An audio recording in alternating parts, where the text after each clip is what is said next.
Bismillahirrahmanirrahim. Assalamualaikum warahmatullahi wabarakatuh. Alhamdulillah. Alhamdulillahi hamdan katsiran thayyiban mubarakan fi kama yuhibbu rabbuna wa yarda. Asyhadu an la ilaha illallah wahdahu la syarika lah wa asyhadu anna Muhammadan abduhu wa rasuluhu la nabiyya wa rasula ba'da.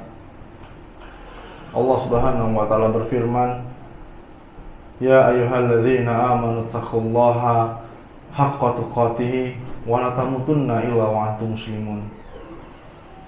Dan Allah Subhanahu wa taala juga berfirman, Ya ayyuhan nasu taqu rabbakumul ladzi khalaqakum min nafsin wahidah wa khalaqa minha zawjaha wa batha minhuma rijalan katsiran wa nisaa'a wattaqullaha alladzi tasaaluna bihi wal arham innallaha kana 'alaikum raqiba. Amma ba'du fa inna asdaqal hadithi kitabullah wa khairal hadi Muhammadin sallallahu alaihi wasallam wa syarrul umuri muhdatsatuha fa inna kulla muhdatsatin bid'ah. Jamaah salat subuh yang semoga senantiasa dirahmati oleh Allah Subhanahu wa taala.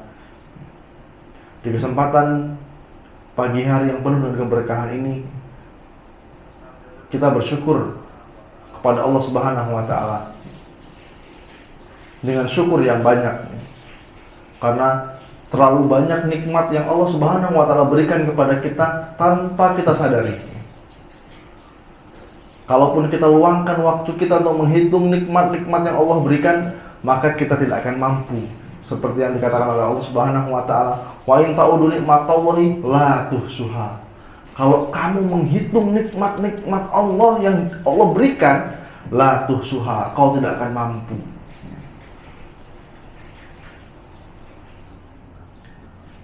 Karena semua yang kita dapatkan, fasilitas yang kita rasakan, kemudahan yang kita miliki, itu semua murni dari Allah Subhanahu wa taala.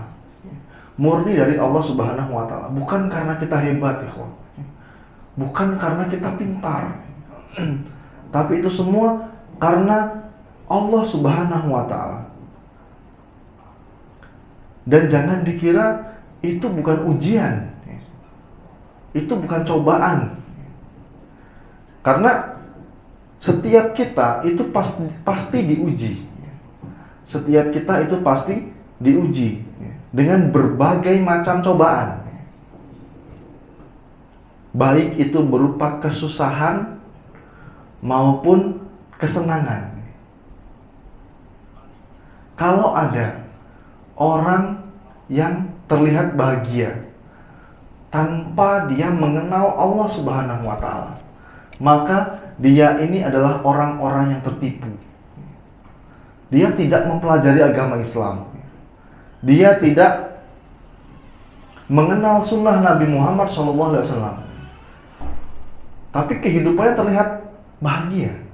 Itu syaitan. Syaitan yang membuat, yang mensihir mata mereka, mensihir hati mereka agar melihat dunia ini begitu indah. Ngapain sholat? Saya nggak sholat aja udah kaya, mas. Banyak nggak kira-kira orang seperti itu, Pak? Banyak, Pak. Ya. Dikiranya Allah yang butuh sama dia, padahal dia yang butuh sama Allah. Kekayaan yang dia miliki itu adalah ujian untuknya. Nanti insya Allah akan kita bahas. Ini mengenai hati. Ini kembali kepada hati kita. Jadi jangan dikira yang namanya ujian itu ya miskin, ya kan? Sakit, banyak utang, ujian. Bukan cuma itu. Memiliki mobil yang banyak, rumah yang bagus, ya. Karyawan yang banyak itu ujian, Pak. Anak yang ganteng, cantik, istri yang cantik, yang enak dipandang, itu ujian semua. Tergantung kita bisa lulus apa enggak. Ya. Karena Allah Subhanahu wa taala berfirman, wa nabluukum bisyarri wal khairi fitnatan wa ilaina turja'un. Kata Allah Subhanahu wa taala, kami akan menguji kamu dengan keburukan dan kebaikan sebagai cobaan yang sebenar-benarnya cobaan. Wa ilaina turja'un, dan hanya kepada kamilah kamu akan dikembalikan. Nah, ini kita akan membahas tentang bagaimana hati kita agar tidak bersedih. Karena seorang muslim yang baik ya, muslim yang baik itu tidak akan stres. Karena dia tahu cara menghadapi masalah. Tanggal tua, ya, belum gajian, qadarullah istri sakit. Pusing nggak kira-kira Pak? Pusing. Tapi kalau hati kita lurus, ya, kita akan tahu cara memecahkan masalahnya ini apa. Ya. Ustaz, ini cuma ngomong baik, bisa ngasih solusi. Ya ini solusinya Pak. Ya. Solusinya kita bersabar dan sholat. Ya. Kalau kita bertakwa kepada Allah Subhanahu wa Ta'ala, pasti Allah akan berikan jalan keluar di setiap permasalahannya. Apa kata Allah Subhanahu wa Ta'ala? "Wa may yattaqillaha yaj'al lahu makhraja." Barang siapa yang bertakwa kepada Allah, maka Allah akan berikan jalan keluar di setiap permasalahannya. Kita kan mungkin kadang merasa ya, wah saya ini masalahnya banyak banget. Masalah di keluarga, masalah di tempat kerja, ya kan? Di tetangga, ini masalah semua isinya. Ya begitulah kehidupan Pak. Tidak ada manusia yang tidak diuji. Dalam ayat ini ya, Ibnu Katsir rahimahullahu ta'ala, semoga Allah merahmatinya, beliau mengatakan makna dari ayat ini ya, kata Allah Subhanahu wa Ta'ala, maknanya ya, kami menguji kamu wahai manusia, terkadang dengan bencana dan terkadang dengan kesenangan, agar kami melihat siapa yang bersyukur dan siapa yang ingkar. Terkadang kata Ibnu Taimiyah rahimahullah ta'ala, musibah yang menjadikan kita kembali kepada Allah itu lebih baik daripada kenikmatan yang membuat kita lalai kepada hak-haknya Allah. Ya emang itu sunatullah Pak. Kita kalau ada masalah, ada problem kehidupan, pasti kita lebih bersemangat dalam beribadah. Tapi kalau dibukakan sedikit pintu dunia, ya, hari ini omsetnya atau dagangannya rame, mulai, Mas udah azan Mas, zuhur, kaget dulu, belum qomat, sibuk dengan perniagaannya. Ini nggak manusia Pak. Dibukakan sedikit pintu dunia. Dulu waktu masih miskin ya, 5 menit, 10 menit sebelum azan tutup, ya. Tapi ketika dagangnya rame dikit ya, dibukakan pintu dunia sedikit, mulai melalaikan hak-haknya Allah Subhanahu wa Ta'ala. Ini ujian bukan kira-kira? Ujian Pak ya. Ini kita sering ketemu ya, teman-teman yang dulu sama-sama susah ya. Setelah agak naik dikit, mulai hilang di majelis ilmu. Dulu waktu masih miskin, wah kalau ada kajian kayak gini Pak, kajian ilmiah seperti ini, kalau seminggu ini 5 kali, 6 kali datang terus Pak. Hujan, gerimis, panas, datang terus. Tapi mulai usahanya agak ramai, mulai pelan-pelan meninggalkan majelis ilmu. Dan ini musibah ya. Ini musibah. Apalagi yang ketika bulan Ramadan. Bulan Ramadan, dia dagang nih. Hari biasa agak sepi Pak. Tapi ketika Ramadan ramai. Terus bikin status, apa statusnya? Berkah Ramadan. Tapi dia nggak sholat. Ada nggak kira-kira kayak gitu? Banyak Pak. Ini ujian Pak. Nggak sholat zuhur, atau sholat zuhurnya nanti jam 2. Bikin status berkah Ramadan. Ini bukan berkah, ini musibah. Ya. Dikiranya keberkahan itu hanya pada harta Pak. Ini salah. Ya.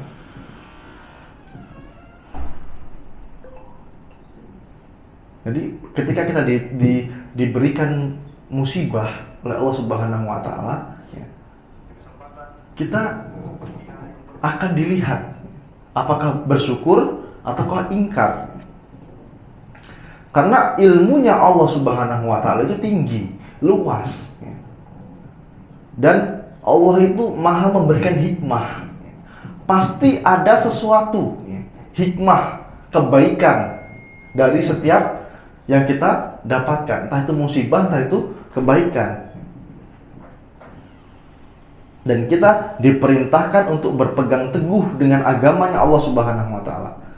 Karena dengan kita berpegang teguh dengan agama, ya, maka kita akan benar-benar merasakan kebahagiaan dalam hidup, ya, dunia dan akhirat. Allah Subhanahu wa taala berfirman, "Ya ayyuhalladzina amanus tajibu lillahi walir rasuli idza da'akum lima yuhyikum." Kata Allah Subhanahu wa taala, wahai orang-orang yang beriman. Nih Pak, yang dipanggil itu khusus orang-orang yang memiliki iman. Ya ayyuhallazina amanu. Kalau umum, ya ayyuhan nas, wahai manusia. Itu mau kafir, mau muslim dipanggil sama Allah. Tapi khusus ini Allah Subhanahu wa taala mengatakan ya ayyuhalladzina amanu, bukan ya ayyuhal kafirun, wahai orang-orang kafir, bukan, ya. Tapi ya ayyuhalladzina amanu. Penuhilah seruan Allah dan seruan Rasul-Nya yang mengajak kamu kepada sesuatu yang memberi kebaikan hidup ini. Ini surat Al-Anfal ayat yang ke-24. Ibnul Qayyim mengomentari, rahimahullah ta'ala, mengomentari ayat ini. Ayat ini, kata beliau, menunjukkan bahwa kehidupan yang bermanfaat hanya didapatkan dengan memenuhi seruan Allah dan Rasul-Nya Shallallahu Alaihi Wasallam. Jadi, kalau kita mau bahagia, Pak, kita berusaha memenuhi hak-haknya Allah Subhanahu wa taala. Berusaha, ingat ya, berusaha. Karena kewajiban kita itu, Pak, bukan cuma sholat, Pak. Kewajiban kita itu bukan cuma puasa di bulan Ramadan. Banyak hak-haknya Allah yang kita sendiri tidak tahu. Makanya kalau pengen tahu hak-haknya Allah, belajar. Karena kita belajar agama ini nggak cukup ketika di bangku sekolah. Kita belajar sampai kapan? Sampai mati, Pak. Sampai Allah panggil kita. Kata Nabi Muhammad SAW apa? Thalabul ilmi faridatun ala kulli muslim. Menuntut ilmu, belajar ilmu agama itu hukumnya wajib bagi setiap muslim. Kalau kita nggak belajar ilmu agama, Pak, gimana caranya kita tahu tutorial wudhu? Kalau kita nggak belajar agama, kita nggak tahu cara mandi junub, mandi wajib. Gimana caranya? Nggak tahu kita. Apa cuma mandi-mandi aja? Kita nggak belajar ilmu agama, nggak tahu cara bayar zakat. Nih, bentar lagi kita bayar zakat, Pak. Oh, yang penting udahlah duit 35.000 lah, selesai. Kayak gitu, enggak, Pak. Wajib bagi kita untuk mempelajari agama Islam. Terutama ilmu-ilmu yang individual. Contohnya apa? Wudhu, bersuci tadi ya. Mandi junub, mandi wajib, ya. Wudhu, tayamum. Ini ilmu individual.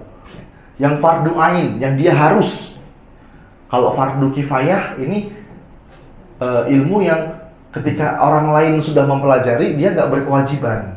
Contohnya apa? Ilmu faraid, ilmu bagi harta warisan. Kalau di sini ada orang yang udah bisa, kita nggak ada kewajiban. Tapi kalau nggak bisa wudhu, wah ini repot, Pak. Nggak bakal diterima sholat kita. Terus gimana caranya kita tahu? Ya belajar. Fas'alu ahla dzikri in kuntum la ta'lamun. Kalau kamu nggak tahu, tanya sama yang tahu, kata Allah. Jadi dalam agama Islam ya, malu yang tidak tercela itu bertanya tentang perihal agama ya, yang ada manfaatnya. Itu cara kita memenuhi hak-haknya Allah Subhanahu wa taala dan Rasulnya. Dulu saya pribadi, Pak ya. Saya pribadi lihat orang itu kalau penampilannya aneh, apalagi lihat wanita berhijab ya. Wanita berhijab pakai cadar. Wah, ini mabuk agama ini orang ini. Ternyata apa? Kita yang bodoh, Pak. Kita yang nggak tahu. Lihat orang pakai celana cingkrang, wah ini kebanjiran ini. Ini aliran apa ini? Oh, ternyata kita yang kurang belajar. Setelah kita belajar, oh ternyata selama ini kita salah. Kalau kita belum tahu, minimal jangan apa?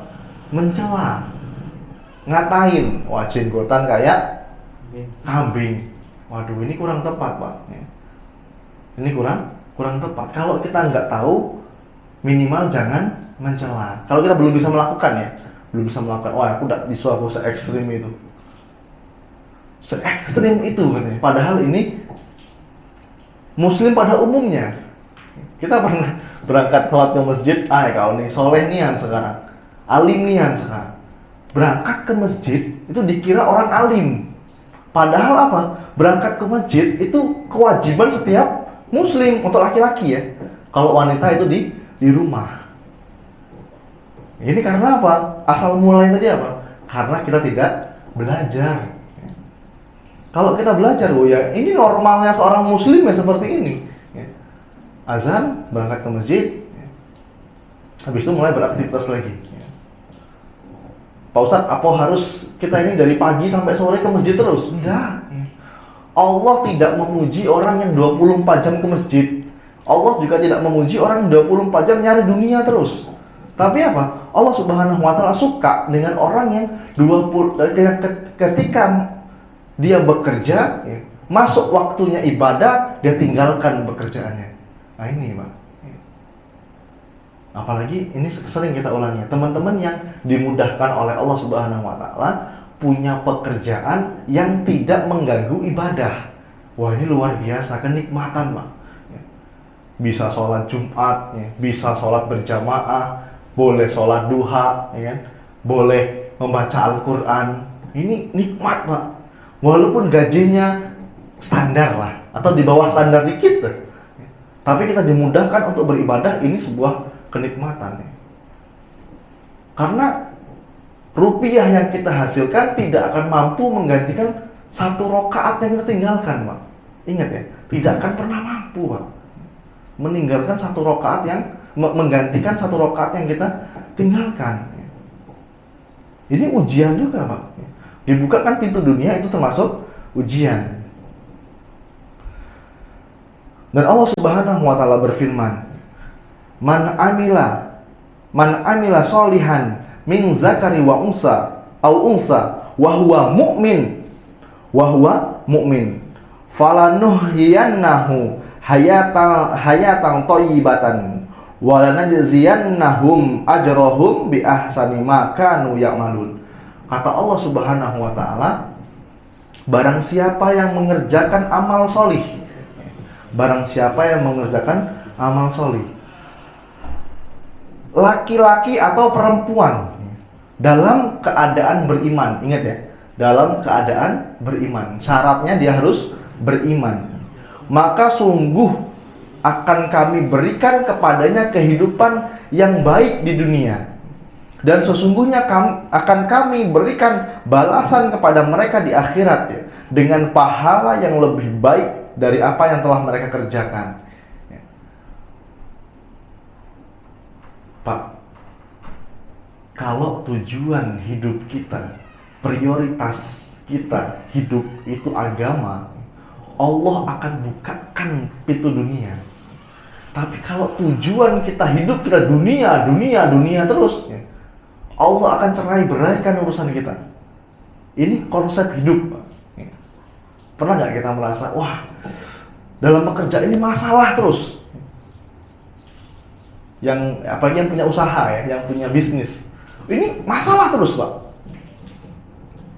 Ada yang suppliernya nggak datang, ya kan? Ada yang karyawan nih banyak tingkahnya, ya repot. Tapi kalau tujuan kita itu akhirat, Allah akan mudahkan.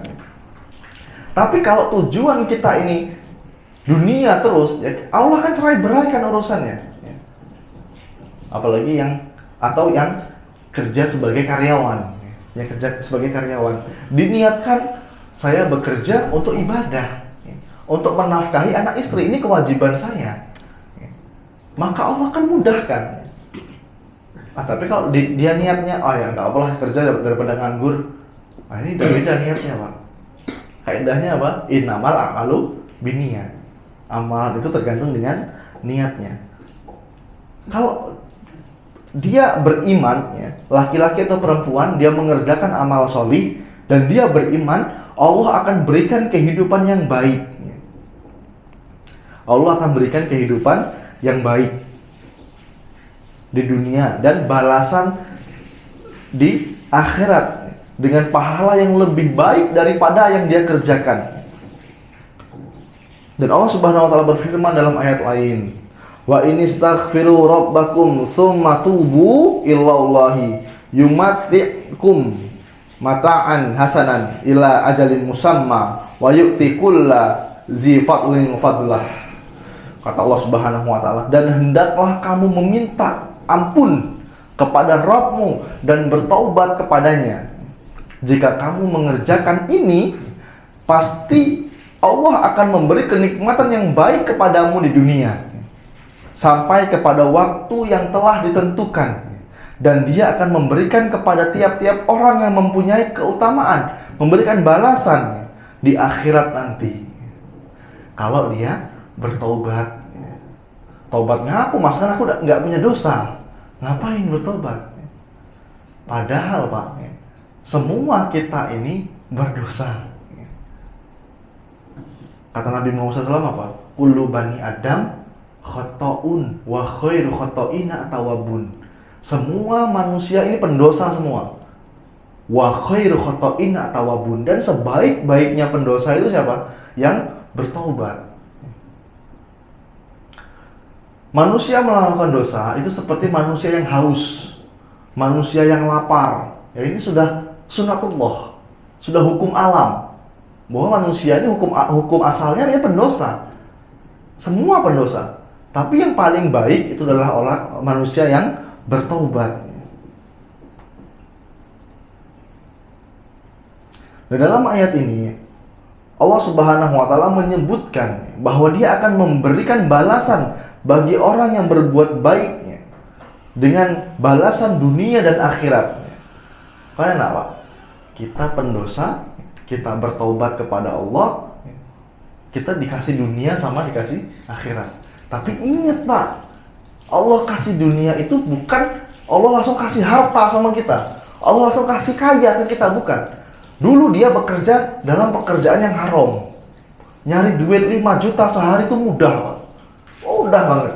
Tapi ketika dia tahu, oh ini haram, dia tinggalkan, dia cari pekerjaan halal. Mas, sekarang nyari 1,5 juta, 1,5 juta sebulan itu susahnya Masya Allah, minta ampun Mas. Dulu saya 5 juta sehari Mas, nggak sampai sehari. Tapi apa? Allah gantikan dengan anak istrinya yang sehat, iya kan? Rumahnya nyaman, dan dia bisa mencukupi kebutuhan sehari-hari. Dulu 5 juta sehari, tapi apa? Anaknya sakit jantung misalnya. Ini permisalan ya, bukan kita membahas satu oknum, bukan. Ini contoh. Atau mobilnya dipakai karyawan kecelakaan, anaknya atau istrinya diabetes, kan repot kita Pak. Walaupun ini semua takdirnya Allah Subhanahu wa taala. Atau istrinya apa, yang jantungnya harus dicincin, kasih cincin itu. Ini tiap minggu harus ke Jakarta. Dan kita pernah juga ketemu orang yang dalam segi ekonomi Masya Allah Pak. Segi ekonomi kita lihatnya wah luar biasa, rumahnya bagus, rukonya banyak, ya kan? Mobilnya, kendaraannya bagus. Tapi dia setiap 2 minggu sekali itu harus ke Singapura, atau 1 bulan sekali ke Singapura berobat anaknya. Berapa biayanya Pak? 30 juta sekali berobat. Bahagia nggak? Enggak Pak. Salah zahir dia bahagia, tapi di lain sisi dia juga sedih. Anak kesayangannya sakit. Setelah kita telusuri, oh ternyata ada masalah di pekerjaan orang tuanya. Ini pentingnya kita bawa uang halal ke rumah Pak. Pentingnya kita bawa uang halal ke rumah. Karena harta haram itu apa ya, ngefek. Pasti ada efek sampingnya nanti. Kalau nggak sekarang, 40 tahun lagi Pak, anak cucu kita ini akan merasakan. Ini ujian Pak. Ini ujian. Terus bagaimana sikap kita seorang muslim dalam menghadapi masalah? Siapa di sini yang nggak punya masalah? Masalah semua, Pak. Pasti masalah semua. Terus bagaimana cara kita menghadapinya?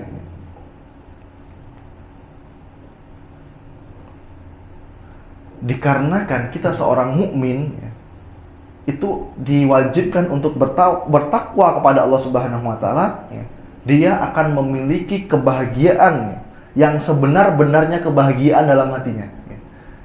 Ini, Pak, kalau mau dapat kebahagiaan, kuncinya apa? Bertakwa.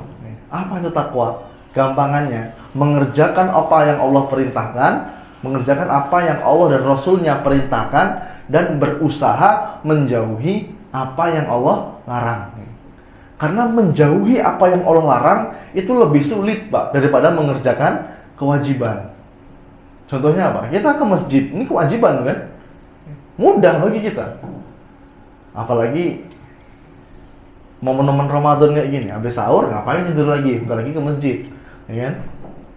Tapi menjauhi apa yang Allah larang ini sulit. Contoh, bapak-bapak pergi keluar kota, dinas luar, duit megang, ya kan? Uang megang, terus fasilitas ada. Potensi untuk melakukan dosa di hotel, potensi untuk melakukan dosa ini besar apa kecil? Besar, kecuali yang bertakwa. Dia bisa pesan wanita, berzina di sana bisa dia. Tapi dia tinggalkan, ini sulit, Pak. Ini sulit kecuali yang Allah rahmati. Kuncinya tadi apa? Ketakwaan. Kalau dia bertakwa kepada Allah, dia akan mudah. Masalah apapun dihadapinya di dunia ini tidak akan membuat dia mengeluh atau stres. Kalau dia bertakwa kepada Allah, dia punya masalah, dia tidak akan mengeluh. Apalagi sampai putus asa, bunuh diri. Na'udzubillah min dzalik. Ini 2023 kemarin banyak kasus bunuh diri, Pak. Banyak kasus bunuh diri. Coba antum perhatikan, yang bunuh diri ini biasanya orang yang tidak kenal agama. Di Linggaunin 2023 kemarin udah berapa orang bunuh diri? Kalau kami di Jawa itu di daerah Gunung Kidul, itu kan hampir sering sekali tingkat bunuh dirinya itu besar. Ada masalah dikit bunuh diri, nggak dikasih HP sama emaknya bunuh diri anak kecil. Ini orang tuanya nggak kenal agama, nggak ngajarin agama ke anaknya. Ada masalah dikit langsung bunuh diri. Nah, kalau dia bertakwa kepada Allah, dia nggak berputus asa. Masalah apapun selagi itu di dunia akan dia selesaikan. Oh, ini cuma perkara dunia kok. Perkara dunia pasti ada jalan keluarnya. Jangan pernah kita merasa masalah kita ini paling besar, bukan, Mak. Kalau peribahasa Indonesianya apa? Di atas langit masih ada langit. Kita merasa masalah kita ini paling besar sendiri. Padahal banyak orang yang masalah yang lebih besar daripada kita, tapi nggak mengeluh. Allah tidak akan membebani hambanya melebihi batas kemampuannya. Kalau kita diuji sama Allah, Pak, kita diuji sama Allah dengan masalah, itu tandanya apa? Allah tahu kita mampu. Allah tahu kita mampu menghadapinya. Dan setiap muslim itu dalam segala hal harus mengucapkan alhamdulillah. Kalau dikasih nikmat dia alhamdulillah, kalau dikasih musibah dia alhamdulillah. Alhamdulillah ala kulli hal. Segala puji bagi Allah dalam setiap keadaan. Anak meninggal, kita dianjurkan apa? Mengucapkan alhamdulillah. Innalillahi wa inna ilaihi rajiun. Dianjurkan untuk bersyukur, Pak. Bersyukur dulu. Kalau dia bersyukur, Allah akan gantikan rumah di surga. Dia kehilangan anaknya. Sedih nggak kira-kira, Pak, kalau kehilangan anak? Anak yang paling disayanginya, buah hatinya. Tapi ketika diambil sama Allah, dia harus bersyukur. Ini seorang muslim. Sikap seorang Muslim kalau dia benar-benar bertakwa. Dia tidak akan sedih. Apalagi masalah rezeki, Pak.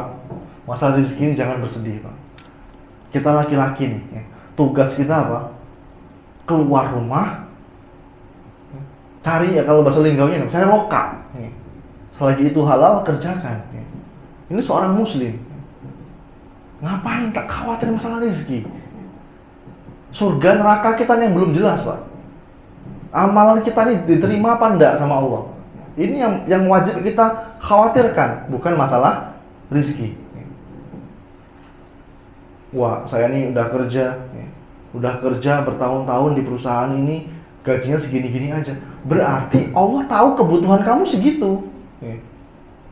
Karena apa, Pak? Allah itu memberikan apa yang kita butuhkan. Ingat ya konsepnya. Allah itu memberikan apa yang kita butuhkan, bukan apa yang kita inginkan. Kenapa kita saat ini belum dikasih mobil SUV yang bagus? Karena apa? Bisa jadi ketika kita dikasih sama Allah, kita nggak sholat lagi. Kita sombong, kita arogan di jalan. Itu faedahnya. Kita belum dikasih rumah yang bagus. Bisa jadi ketika kita punya rumah bagus, kita lupa dengan kewajiban kita sebagai seorang muslim.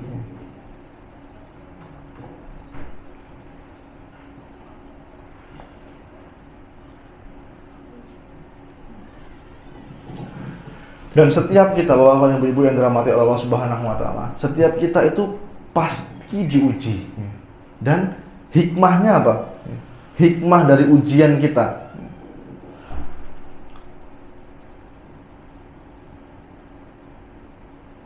Tadi sudah kita sebutkan tentang sikap kita ketika mendapat cobaan, mendapat ujian. Masih ada beberapa faktor yang membuat hikmah dari setiap cobaan yang kita rasakan. Allah Subhanahu wa taala berfirman dalam hadis qudsi. Hadis qudsi itu lafaznya langsung dari Allah Subhanahu wa taala, yang dibawa oleh malaikat Jibril kepada Nabi Muhammad sallallahu alaihi wasallam. Kata Allah Subhanahu wa taala, "Anna inda dzanni abdi." Abdi bi. Aku ini memperlakukan hambaku sesuai dengan prasangkanya kepadaku. Kita itu harus berprasangka, Allah itu sesuai dengan prasangka kita.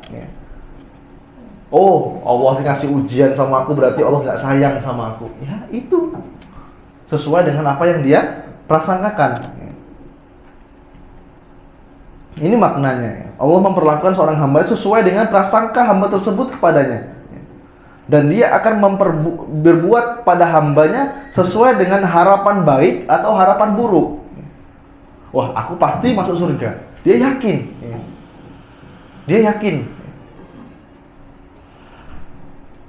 yakin bahwasanya dia akan masuk surga dengan berusaha melakukan amalan-amalan solih, amalan yang sesuai dengan Al-Quran dan Sunnah. Berharap pahala, berharap surga misalnya. Tapi sholat maghrib 5 rakaat, diterima nggak kira-kira, Pak?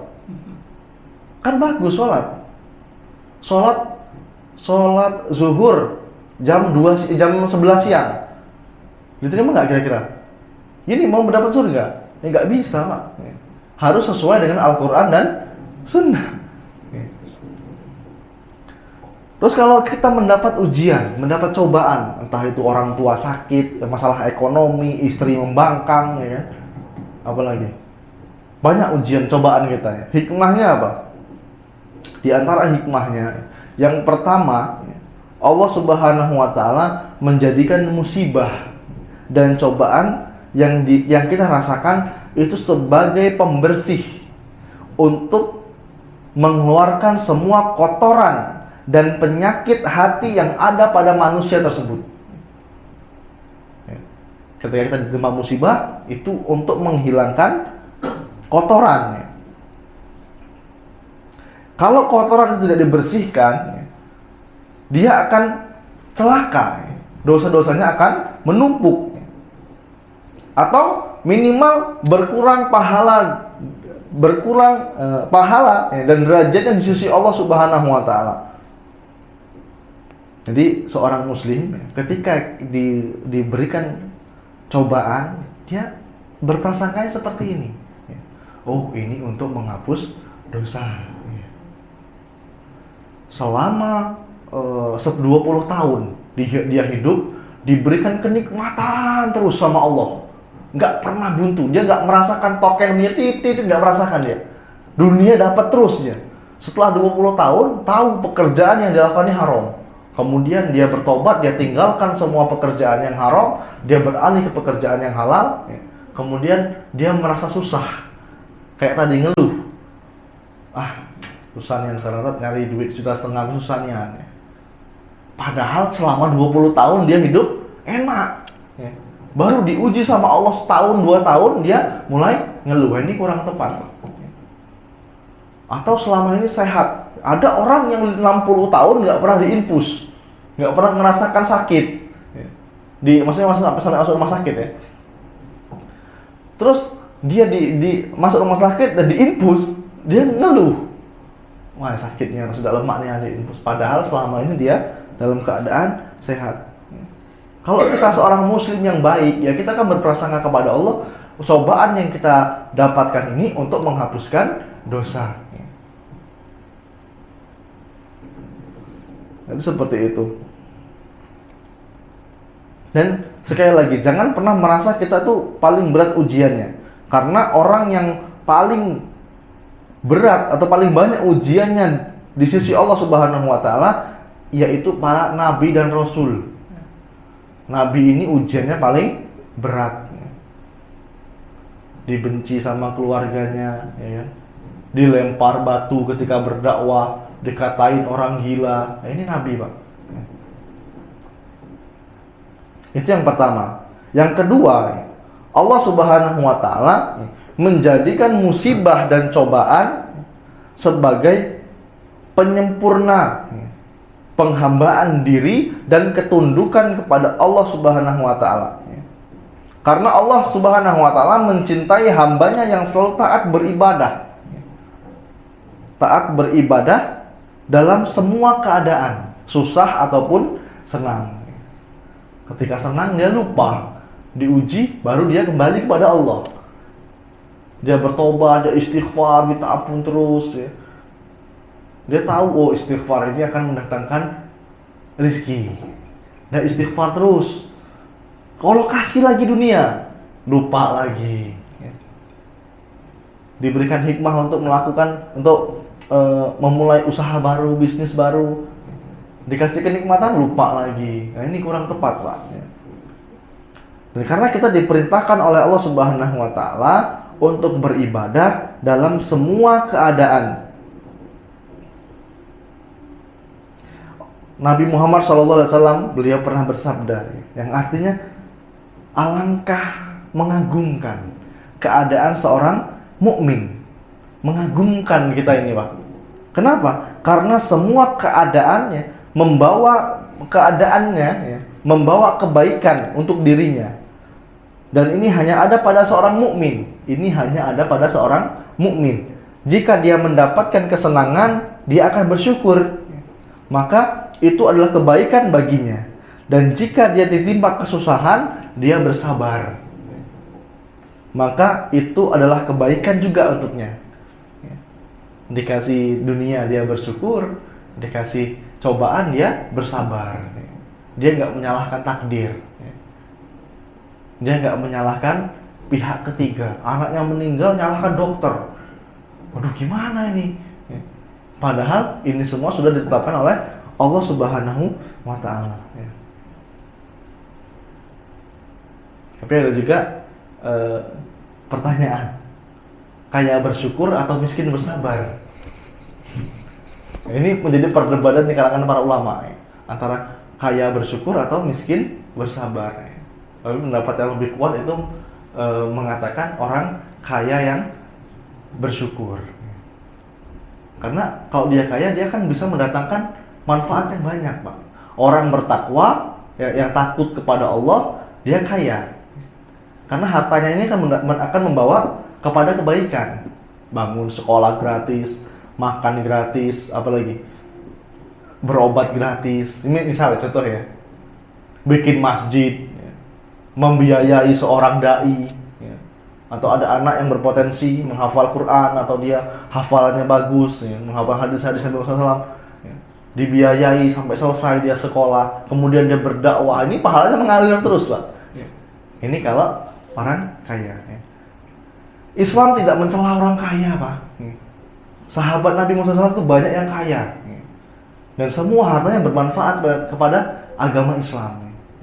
Jangan dikira Muslim itu yang namanya Islam ya, itu harus lusuh, harus kumuh ya, harus pakai pakaian jelek. Enggak, Pak.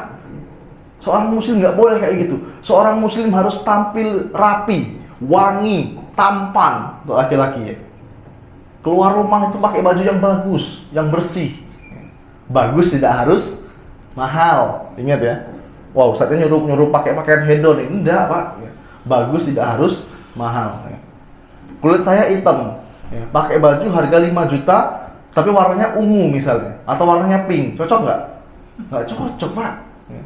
Bagus tidak harus mahal. Pakai baju 120.000 itu udah, kalau pas sama warna kulit kita, Masya Allah, Pak. Ini seorang Muslim, keluar rumah, usahakan dia tampil wangi dan bersih. Biar kita punya wibawa, punya muru'ah. Apalagi di hadapan orang kafir, orang non-muslim.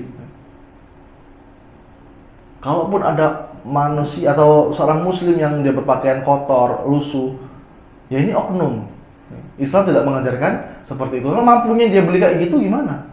Yang tidak boleh itu, Pak. Kita punya gaji 3 juta, punya penghasilan 4 juta, 5 juta, pakai baju harga 35.000. Ini kurang tepat, Pak. Kalau kita mampu beli baju yang bagus, beli. Tunjukkan kita ini muslim, berwibawa gitu loh. Jadi seperti itu. Itu seorang muslim, Pak. Kemudian hikmah yang ketiga atau yang terakhir, Allah Subhanahu wa taala menjadikan musibah dan cobaan di dunia itu untuk menyempurnakan keimanannya sebagai seorang hamba terhadap kenikmatan yang atau kesempurnaan yang Allah Subhanahu wa taala sediakan bagi hamba-hambanya yang bertakwa. Semakin bertakwa, semakin diuji. Tujuannya apa? Untuk menyempurnakan di sisi Allah Subhanahu wa taala. Untuk mendapatkan surga sebagai kenikmatan yang kekal abadi. Ini biasanya gitu, Pak. Semakin dia bertakwa kepada Allah, ujiannya semakin besar. Makanya ketika kita dulu atau kami dulu baru pertama-tama kenal kajian, kenal sunnah Nabi Muhammad SAW, apa kata guru kami, Pak? Kalau kamu pengen kenal sunnah Nabi Muhammad SAW, kamu harus siap-siap, Dimas. Siap-siap apa, Pak Ustaz? Kamu akan dibenci masyarakat, kamu akan ditinggalkan keluarga kamu. Ternyata benar, Pak. Berapa minggu setelah kenal kajian, pulang ke rumah, ya keluarga menganggap kita aneh gitu. Kita dikatain apa, Wahabi, dikatain aliran sesat, apalagi masih muda-muda, wah ini cuci otak nih. Ini bentar lagi dikirim ke ini nih, ke mana? Ke apa yang lagi konflik nih? Jadi ISIS. Ini bentar lagi suruh ngebom nih, ngebom hotel Jakarta ini. Waktu itu masih heboh-hebohnya itu loh, hotel JW Marriott itu loh. Waktu itu. Wah ini bentar lagi suruh ngebom cuci otak ini. Padahal enggak, Islam tidak mengajarkan seperti itu.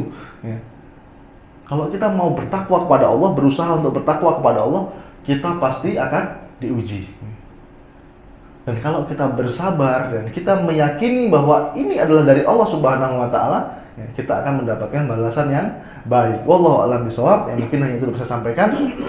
Kurang lebihnya saya mohon maaf, daripada Allah saya sangat mohon ampun. Kami akhiri dengan doa kafaratul majelis. Subhanakallahumma bihamdika asyhadu alla ilaha illa anta astaghfiruka wa atubu ilaik. Assalamualaikum warahmatullahi wabarakatuh.